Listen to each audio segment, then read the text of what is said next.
pagod na yung kamay ko sa kakahila-hila ng nylon, pero wala pa rin. Sobrang kalmada siguro ng dagat, baka hinahanap nila yung malon-alon.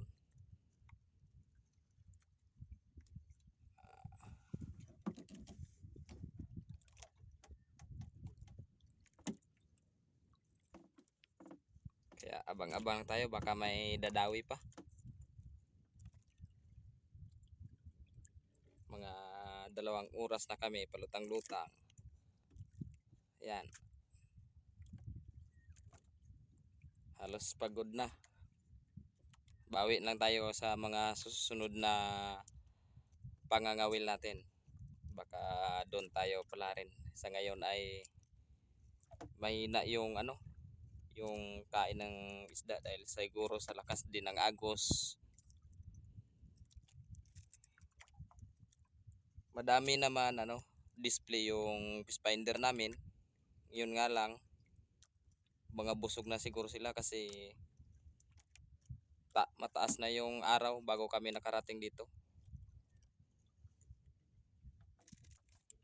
Yung huli namin ay 4 na piraso lang.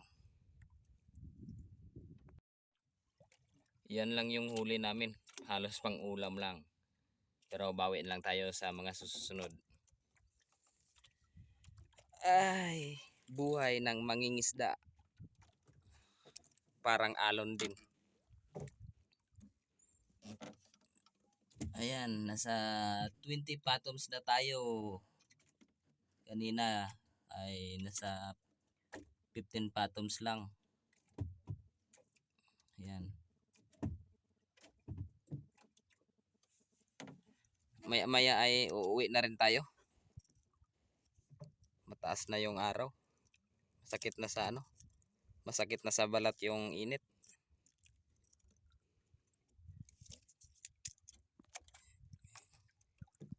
Yan din yung isa naming kasama dito. Nangangawil din yan. Yan.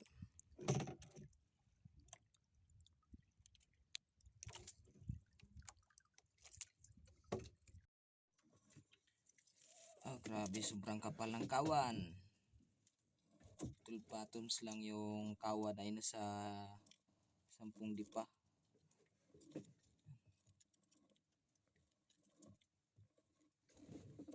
Napakakapal ng kawan pero ayaw man magkain.